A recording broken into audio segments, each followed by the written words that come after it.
बेरेशीत अध्याय 3। एक पद।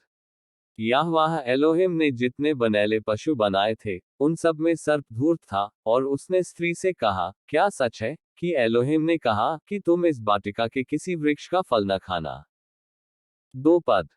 स्त्री ने सर्प से कहा, इस वाटिका के वृक्षों के फल हम खा सकते हैं। तीन पद। पर जो वृक्ष वाटिका के बीच में है, उसके फल के विषय में एलोहिम ने कहा है कि न तो तुम उसको खाना और न उसको छूना, नहीं तो मर जाओगे। चार पद। तब सर्प ने स्त्री से कहा, तुम निश्चय न मरोगे। पांच पद। वरन एलोहिम आप जानते हैं कि जिस दिन तुम उसका फल खाओगे उसी दिन तुम्हारी आंखें खुल जाएंगी, और तुम भले बुरे का ज्ञान पाकर एलोहिम के तुल्य हो जाओगे। छह पद। सो जब स्त्री ने देखा कि उस वृक्ष का फल खाने में अच्छा और देखने में मनभाव और बुद्धि देने के लिए चाहने योग्य भी है, तब उन्होंने उसमें से तोड़कर खाया और अपने पति को भी दिया, और उन्होंने भी खाया। सात पद। तब उन दोनों की आंखें खुल गई, और उनको मालूम हुआ कि वे नंगे हैं।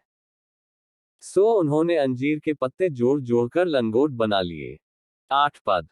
तब यहोवाह एलोहिम जो दिन के ठंडे समय वाटिका में फिरते थे, उनका शब्द उनको सुनाई दिया। तब आदम और उनकी पत्नी वाटिका के वृक्षों के बीच यहोवाह एलोहिम से छिप गए। नौ पद। तब यहोवाह एलोहिम ने पुकार कर आदम से पूछा, तुम कहाँ हो। दस पद। उन्होंने कहा, मैं आपका शब्द बारी में सुनकर डर गया, क्योंकि मैं नंगा था, इसलिए छिप गया। ग्यारह पद। उन्होंने कहा, किसने तुम्हें चिताया कि तुम नंगे हो। जिस वृक्ष का फल खाने को मैंने तुम्हें बरजा था, क्या तुमने उसका फल खाया है। बारह पद। आदम ने कहा, जिस स्त्री को आपने मेरे संग रहने को दिया है, उन्होंने ही उस वृक्ष का फल मुझे दिया, और मैंने खाया। तेरह पद। तब यहोवाह एलोहिम ने स्त्री से कहा, तुमने यह क्या किया है।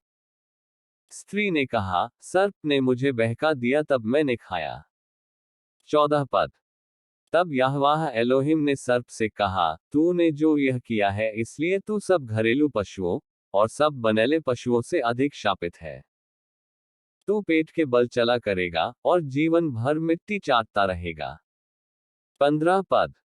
और मैं तेरे और इस स्त्री के बीच में, और तेरे वंश और इनके वंश के बीच में बैर उत्पन्न करूंगा, वे तेरे सिर को कुचल डालेंगे, और तू उनकी एड़ी को डसेगा।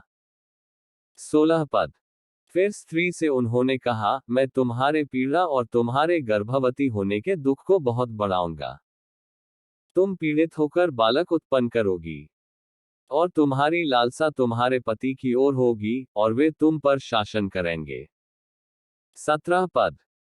और आदम से उन्होंने कहा, तुमने जो अपनी पत्नी की बात सुनी, और जिस वृक्ष के फल के विषय मैंने तुम्हें आज्ञा दी थी कि तुम उसे न खाना, उसको तुमने खाया है, इसलिए भूमि तुम्हारे कारण शापित है, तुम उसकी उपज जीवन भर दुख के साथ खाया करोगे। 18 पद। और वह तुम्हारे लिए कांटे और ऊंट कटारे उगाएगी, और तुम खेत की उपज खाओगे। 19 पद। और अपने माथे के पसीने की रोटी खाया करोगे, और अंत में मिट्टी में मिल जाओगे, क्योंकि तुम उसी में से निकाले गए हो, तुम मिट्टी तो हो, और मिट्टी ही में फिर मिल जाओगे। 20 पद। और आदम ने अपनी पत्नी का नाम हव्वा रखा, क्योंकि जितने मनुष्य जीवित हैं उन सब की आदिमाता वही हुई। 21 पद। और यहोवाह एलोहिम ने आदम और उनकी पत्नी के लिए चमड़े के अंगरखे बनाकर उनको पहना दिए। 22 पद। फिर यहोवाह एलोहिम ने कहा, मनुष्य भले बुरे का ज्ञान पाकर हम में से एक के समान हो गया है, इसलिए अब ऐसा ना हो कि वह हाथ बढ़ाकर जीवन के वृक्ष का फल भी तोड़ के खा ले और सदा जीवित रहे। 23 पद। तब यहोवाह एलोहिम ने उनको एदेन की वाटिका में से निकाल दिया कि वे उस भूमि पर खेती करे जिसमें से वे बनाए गए थे। 24 पद। इसलिए आदम को उन्होंने निकाल दिया, और जीवन के वृक्ष के मार्ग का पहरा देने के लिए एदेन की वाटिका के पूर्व की ओर करूबों को, और चारों ओर घूमने वाली ज्वाला में तलवार को भी नियुक्त कर दिया।